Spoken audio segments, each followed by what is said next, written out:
Bonjour à tous, on continue Masechet Nedarim, Daf Peidalet, et on commence tout en haut de la page, Itivé Rava et Rav Nachman. Nous avions vu hier dans la Mishnah le cas d'une femme qui disait Konem Sheni Nehene la briote. Je m'interdis de profiter des briotes, donc du monde entier, de toutes les créatures. On avait une discussion dans la Gemara entre Oula, Rava et Rav Nachman, à savoir est-ce que lorsqu'elle s'interdisait de profiter du monde entier, est-ce qu'elle incluait son mari dedans? Sur ça, nous avons bien sûr deux opinions. Une qui disait oui et une qui disait non. Oula et Rav Nachman sont de l'opinion que le mari n'est pas inclus dans le neder, tandis que Rava pense que le mari est inclus dans le neder. Donc, lorsqu'elle dit Konem Shani Nene la briote, je m'interdis de profiter de toutes les créatures, de tout le monde entier. Selon Oula et Rav Nachman, elle a le droit de profiter de son mari. Selon Rava, elle n'a pas le droit de profiter de son mari. La Gemara va poser une question, selon ses chitotes, a-t-elle le droit de profiter de son mari? Itive Rava et Rav Nachman. Rava objecte à Rav Nachman. Ou Baal, lav bichlal briot ou? Est-ce que le mari n'est pas inclus lorsque la femme fait ce type de neder, de s'interdire toutes les briotes? Ve'atnan, pourtant nous avons enseigné dans une Mishnah. Netula, les kaman plus loin d'Afsadik. Netula ani mina yehudim, yafer chelko, vetehe meshamashto, vetehe netula mina yehudim. Ve'i amar ba lav bichlal briot, ou nidreinu nefeshen ve'yafer la, leolam. On a enseigné dans la Mishnah plus loin une femme qui dit Netula ani mina yehudim. Je suis retiré de tous les Yehudim, ce qui a pour connotation, elle s'interdit toute relation intime avec tous les juifs du monde. Là aussi, la question se pose, est-ce que son mari est inclus lorsqu'elle parle de tous les juifs? Est-ce qu'elle inclut son mari ou pas? Que nous dit la Mishnah? Si elle a fait ce type de neder, je suis retiré, donc je m'interdis de voir une relation intime avec tous les juifs du monde, Netula ani. Que nous dit la Mishnah? Le mari yafer chelko vete meshamashto vete netula mina yehudim. Le mari peut annuler sa part dans le neder, c'est-à-dire elle va avoir la permission d'avoir des relations avec lui, et puis netula ani mina yehudim. Par contre, ce neder restera en effet vis-à-vis des autres, c'est-à-dire qu'à partir du moment où elle va divorcer et elle va se remarier avec quelqu'un d'autre, le neder à ce moment-là prendra effet. En tout cas, que voyons-nous de cette phrase? Nous voyons que le neder prend effet vis-à-vis de son mari puisqu'il a besoin de faire une hafara. Sur la formulation de la question suivante, il y a deux versions dans le Ran. On va prendre la première version du Ran qui n'est pas celle que nous avons devant nous dans la Gemara. Le Ran nous dit, la lecture du Ran, Ve'i amart ba'al la bichlal briot ou la mal hafara. Si tu me dis que le mari n'est pas inclus dans ce neder, pourquoi est-ce que le mari va annuler ce neder? Il n'a aucune raison d'annuler ce neder puisque cela ne nous concerne pas. Il n'a pas d'interdit qui est créé vis-à-vis de lui. Réponse de la Gemara. C'est différent ici, car c'est mouchar qu'elle parle sur un éther. C'est-à-dire, ici on parle, elle s'interdit les relations. C'est vrai que de façon générale, lorsqu'elle parle des juifs, du monde, de tout le monde, son mari n'est pas inclus. Mais ici elle parle de s'interdire les relations intimes. Avec qui elle est permise de base d'avoir des relations intimes? Uniquement avec son mari, pas avec tout le monde. Avec tout le monde, elle est déjà interdite. Donc si elle parle, c'est pour au moins rajouter un interdit vis-à-vis de son mari. Donc lorsqu'elle s'interdit quelque chose qui n'est permis que vis-à-vis de son mari, on comprend que malgré tout, elle parle au moins aussi vis-à-vis de son mari. Et c'est ça ce que nous dit répond la Gemara ici. C'est différent ici puisque c'est clair qu'elle parle aussi vis-à-vis de son mari puisqu'elle parle sur quelque chose qui lui est déjà permis. Donc lorsqu'elle s'interdit les relations intimes de tous les juifs, elle inclut aussi forcément son mari dedans, et ce n'est pas une contradiction entre l'explication de Rav Nachman et de Oula, puisque dans notre Mishnah, elle parle de ne pas profiter du monde entier, elle a le droit de profiter du monde entier, puisqu'elle ne parle pas d'aussi intime que des relations intimes. Sur la seconde partie de la Mishnah, nous avons dit Konem she'ani nehene la briote, ena yechola la faire, veyechola yilehanot beleket shichecha upea. Elle s'est interdit de profiter du monde entier, donc cet interdit prend effet, et elle peut profiter par contre du leket shechecha upea. Qu'est-ce que leket shechecha upea? Ce sont trois types de matnotanim que les gens ont l'obligation de laisser pour les pauvres dans leur champ. Et donc nous dit la Mishnah, elle n'a pas le droit de profiter, elle a le droit de profiter leket shechecha upea, puisqu'étant donné que c'est efker, ça ne s'appelle pas qu'elle profite directement d'eux, mais elle profite du efker. La Gemara va faire remarquer qu'on n'a pas parlé de maaser sheni. Maaser Ani, contrairement à une Braïta, on a, oui, mentionné la notion de Maaser Ani. Dit la Gemara, Velo katane ube Maaser Ani, Ve'atania bebraïta ube Maaser Ani. Comment ça se fait que dans la Mishnah, on n'a pas parlé de Maaser Ani, dans une Braïta, dans la Braïta, on a mentionné que la femme pouvait prendre de Maaser Ani. Donc on a une contradiction apparente entre la Mishnah et la Braïta. Dans la Mishnah, on dit qu'elle ne peut pas prendre du Maaser Ani, puisqu'on ne le mentionne pas. Dans la Braïta, on dit qu'elle peut. Alors on va faire un petit récapitulatif des Troumot ou Maasrot qu'on doit donner lorsqu'on a une récolte ou lorsqu'on a un fruit. Premièrement, on doit donner la Trouma au Kohen. Ok, prélèvement numéro 1. Deuxièmement, on doit donner Maaser Rishon au Lévi, ce qui est orange chez au Kohen, en vert c'est au Lévi. Donc la Trouma au Kohen, le Maaser Rishon au Lévi, et de ce Maaser Rishon, il va le prélever à lui de la Trouma qu'il va donner au Kohen, qu'on appelle Troumat Maaser. Donc Trouma au Kohen, Maaser Rishon au Lévi, et lui va prélever Troumat Maaser qui va donner au Kohen. Ensuite, le troisième prélèvement, il varie en fonction des années. Ça va être ou du Maaser Sheni qui doit se consommer à Yerushalayim, ou du Maaser Ani qui se donne aux pauvres. Donc la Gemara demande, Maaser Ani aussi, c'est quelque chose qui se donne aux pauvres. Pourquoi la femme ne peut pas profiter de cela selon la Mishnah? Nous dit la Gemara, Amar Rav Yosef répond, Lokashia, Harabi Eliezer, Harabanan. Il y a deux chitotes, il y a une marloquette entre Rabbi Eliezer et Rabbanan, l'une, la Braïta est l'opinion de l'un, et la Mishnah l'opinion de l'autre. En quoi sont en discussion Rabbi Eliezer et Rabbanan? Lorsqu'on a des fruits desquels ces prélèvements n'ont pas été effectués, cela s'appelle Tevel. Tevel, il y a un interdit de consommer du Tevel et de profiter du Tevel. Il faut vérifier, mais en tout cas, il y a un interdit de consommer du Tevel. Lorsque ces prélèvements n'ont pas été faits, qu'en est-il si on a prélevé la Trouma, on a prélevé le Maaser Rishon, mais on n'a pas prélevé le Maaser Ani? Est-ce que le din de Tevel s'appliquera et cette récolte sera interdite? C'est-à-dire, on a prélevé la Trouma, on a prélevé le Maaser Rishon, on a prélevé tout ce qu'il y avait, il ne reste que du Maaser Ani. Donc on a mélangé ici, qui ne sont pas définis, du Maaser Ani, quelque chose qui doit être destiné à donner en tant que Maaser Ani, et le reste de la récolte qui sera permis. Est-ce que cette récolte est interdite ou pas? La Gemara va appeler cela, est-ce que c'est le Maaser Ani, il est Tovel ou pas? Tovel, c'est l'action du Tevel, c'est-à-dire est-ce qu'il va rendre cette récolte Tevel, par l'interdit de Tevel ou pas? Sur ça, ça va être une marloquette entre Rabbi Eliezer et Rabbanan. Est-ce que Maaser Ani est Tovel ou pas? Nous allons voir ça dans les mots. Avant de rentrer dans les mots directement, on va comprendre de quoi parle-t-il. Il parle pas directement d'une récolte qui est Tevel, mais il parle d'une récolte de Dmaï. Donc il ne parle pas au sujet d'une récolte première, mais au sujet du Dmaï. Qu'est-ce que le Dmaï?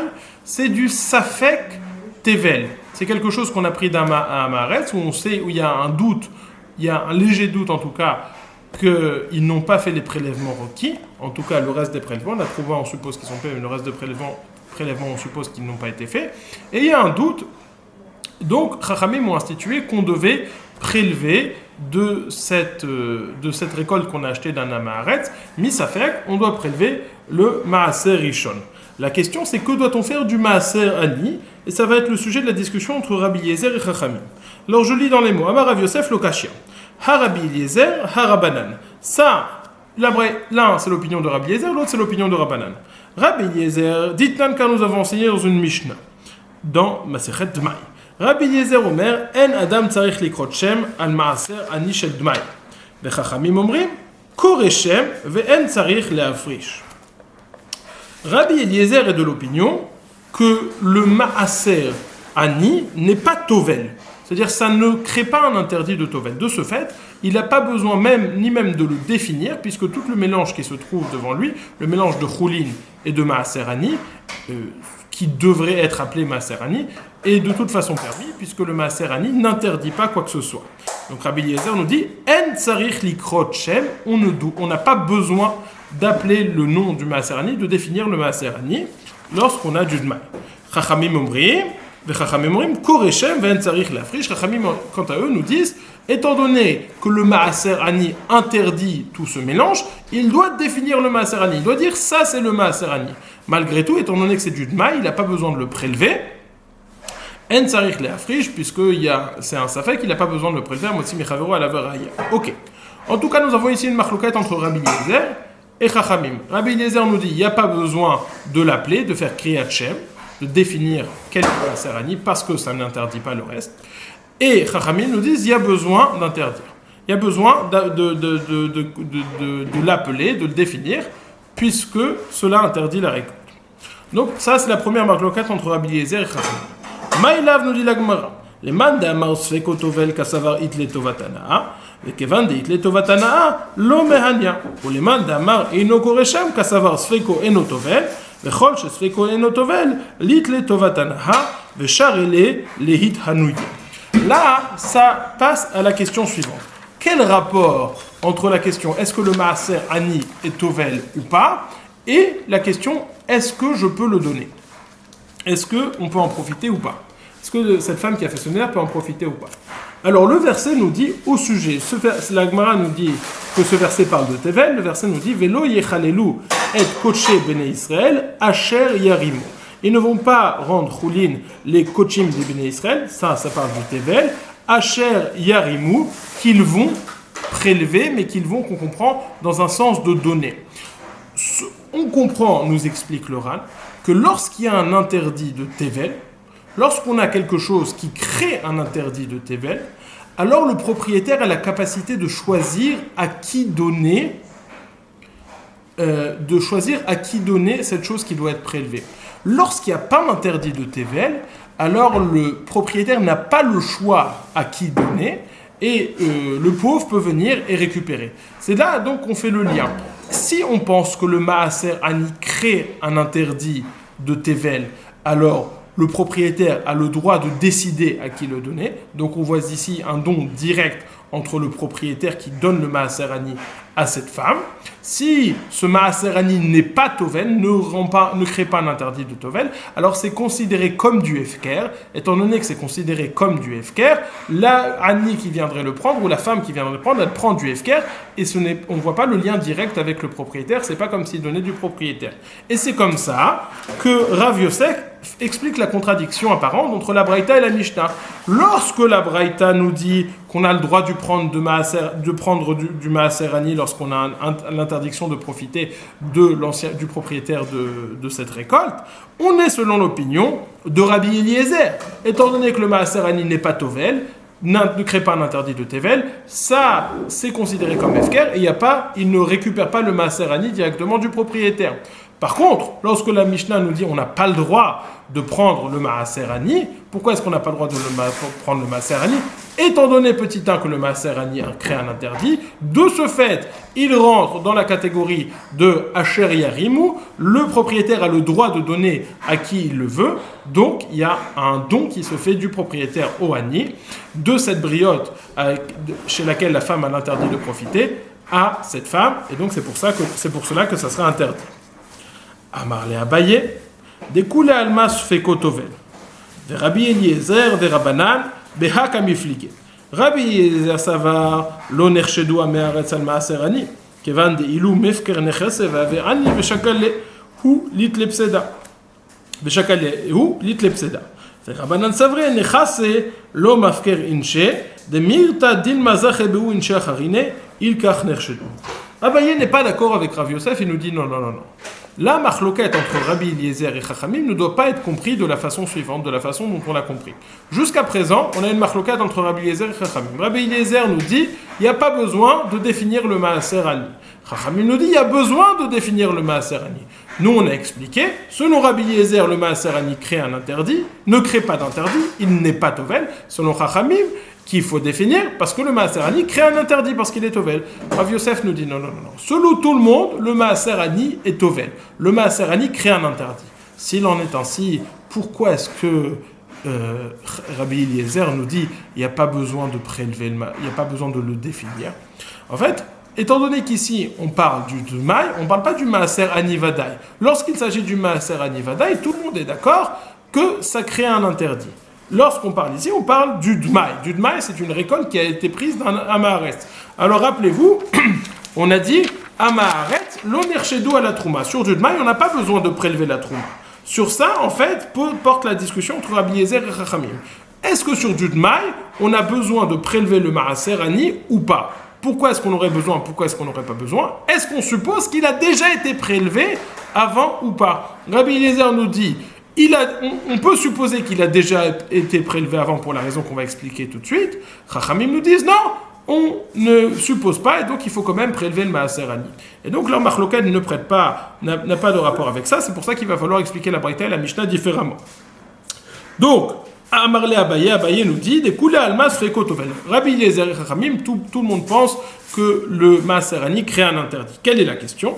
Rabbi Eliezer et Rabbanan be'akamiflig. Rabbi Eliezer et Rabbanan sont en machloket sur le point suivant. Rabbi Eliezer savar lo nerchedu amearetz al Maaser Ani kevan deilu mafker nerse ve'aveani ve'shakalehu lit lepseda. Rabbi Eliezer nous dit les gens n'ont pas de problème de prélever les Maaser Ani. Pourquoi? Parce que le Maaser Ani est destiné aux pauvres. Et toute personne peut faire un trick, un kunz, quelque chose, pour se rendre lui-même pauvre. Il n'a qu'à rendre efker tous ses nechassim. De ce fait, il obtient le statut de pauvre. Il peut récupérer comme cela le Maaser Ani. Donc, il n'y a pas de distance réellement entre... Lorsque quelqu'un il prélève le Maaser Ani, il ne voit pas qu'il se détache complètement de la chose. Donc, nous dit Rabbi Eliezer, en vertu de ce principe, tous les Aniyim, enfin, tous les Améharetz prélèvent le Maaser Ani. Puisqu'ils sont potentiellement aussi Aniyim, ils ne voient pas comme s'ils se détachent. Ce n'est pas difficile de se détacher de cet argent. Et donc, ils prélèvent le Maaser Ani. C'est pour ça que quelqu'un qui achète cette récolte après coup n'aura pas besoin de le prélever à nouveau. Chachamim nous disent non. Il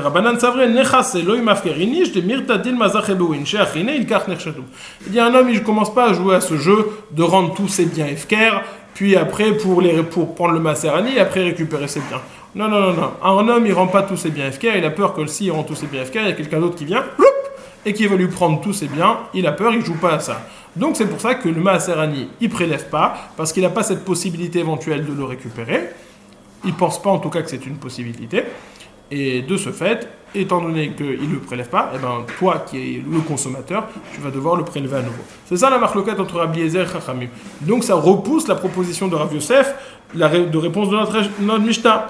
Alors Rava répond Kan b'maaser ani amitralek betor bait dektiva benetina venatata lelevi velager mishumachi asur leli tanuye kan b'maaser ani mitralek betor hagranot kevan dichtiv be veinachta besharecha sharele lid hanuye.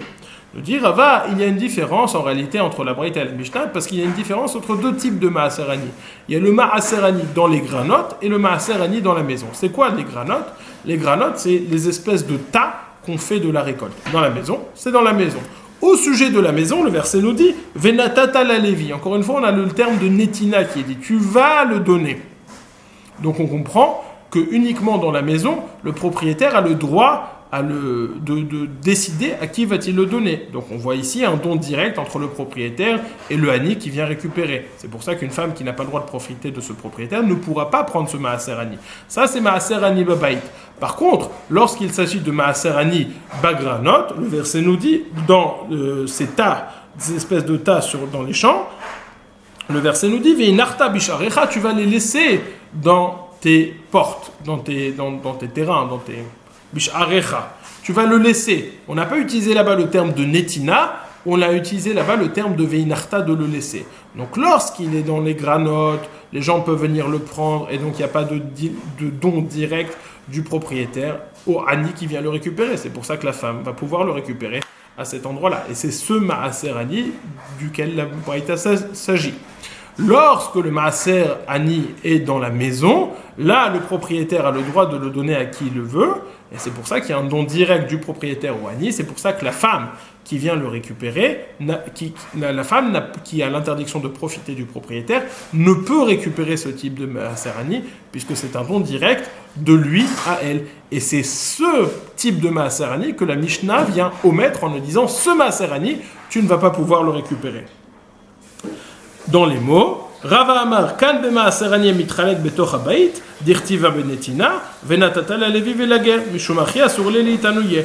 Dans la Mishnah, il s'agit du Maaser Ani qui se partage une fois qu'il est déjà dans la maison, au sujet duquel il est écrit le terme de netina, de don, venatata la lévi la guerre. Mais Shumachia sur les litanouye, c'est pour ça que la femme n'a pas le droit d'en profiter. Kan, lorsqu'il s'agit dans la braïta, bemaaser ani, amitralek betoch agradot, kevan dirtive veinarta bisharecha, share les litanouye. Il s'agit ici du maaser ani qui se partage dans la granote sur l'état dans les champs, étant donné que le verset nous dit veinarta, tu vas le laisser, là il n'y a pas de don qui est fait, et donc c'est pour ça que la femme va avoir le droit de profiter de ce propriétaire, puisque ce n'est pas un profit direct, c'est un profit du FK. On a fini le DAF Pays d'Alet, résumé de ce qui a été dit aujourd'hui. Nous avons posé la question par rapport à l'enseignement qui a été vu hier, est-ce que le mari est inclus dans les briottes ou pas? Lorsqu'une femme s'interdit le monde entier, tous les juifs, toutes les créatures, est-ce qu'elle inclut son mari ou pas? Rava et Rav Nachman, Oula et Rav Nachman nous avaient dit que non, son mari n'est pas inclus. Pourtant, nous avions vu une Mishnah où, lorsqu'elle s'interdit d'avoir des relations intimes avec tous les juifs du monde entier, son mari est quand même inclus. Alors on voit que son mari est inclus lorsqu'elle mentionne tous les juifs. Réponse de la Gemara, non. C'est différent lorsqu'elle parle de relations intimes, puisque, étant donné que de base, elle n'a la permission d'avoir ce type de relation qu'avec son mari, c'est évident que lorsqu'elle vient interdire quelque chose, elle parle de son mari et pas du reste du monde. Elle parle aussi au moins de son mari et pas uniquement du reste du monde auquel elle a déjà un interdit.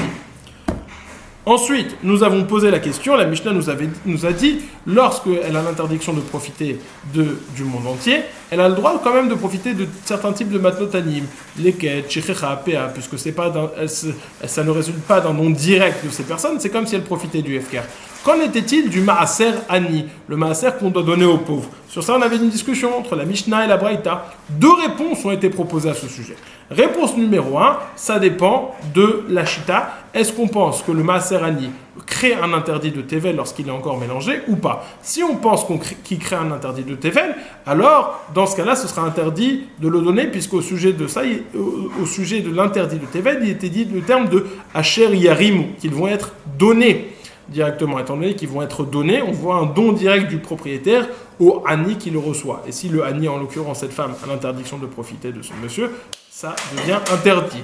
Et si on pense que sauf que maaser ani est notovel, que le maaser ani ne crée pas d'interdit, alors ça ressemble plus à du FKR. Mais ça, c'est ce qu'on avait voulu expliquer entre la marloquette entre Rabbi Yezer et Chachamim, mais Abaye a refusé cette explication. On dit que ce n'est pas du tout la marloquette entre Rabbi Yezer et Chachamim. Tout le monde est d'accord que le maaser ani crée un interdit de tevel. Quelle était la marloquette entre Rabbi Yezer et Chachamim? Simplement, est-ce que les gens le font ou pas? Est-ce que les gens prélèvent le maaser ani, même les Amaret, est-ce qu'ils prélèvent le maaser ani ou pas? Rabbi Yezer pense que oui, Chachamim pense que non. Pour des raisons qui ont été explicitées. Rav a expliqué et donc la résolution de l'apparente contradiction entre la Braïta et la Mishnah. Qu'il s'agit ici de 2 types de maaser, ou le maaser qui se partage dans la maison, auquel cas il y a un droit de le donner à qui on veut, et donc de ce fait il y a un don direct du propriétaire à la femme, tandis que dans la Braïta on parlait du maaser qui est mitralek betocha granot, où là il n'y a pas de don direct qui se fait, puisque c'est comme à FKR, tout le monde peut venir prendre ce maaser. Fin du Daf Pédalet, passez une excellente journée. Résumé court, on a posé la question, est-ce que le mari Bichlal Briot est inclus dans les briottes? On a répondu que c'était différent de la notion de Tashmish lorsqu'elle s'interdit Tashmish Amita, puisqu'elle incluait forcément son mari, puisque c'est le seul à qui elle était permis. Point numéro 2, est-ce qu'on peut profiter du Maaser Ani? Est-ce que la femme qui a l'interdiction de profiter des gens peut profiter du Maaser Ani? Première réponse, ça dépend si Maaser Ani crée du Tevel ou pas. Réponse repoussée. Deuxième réponse qui est proposée, ça dépend. Si c'est du Maaser Ani Betochabayt, non. Si c'est du Maaser Ani Bagranot, dans le champ, dans l'état, oui. Passez une excellente journée.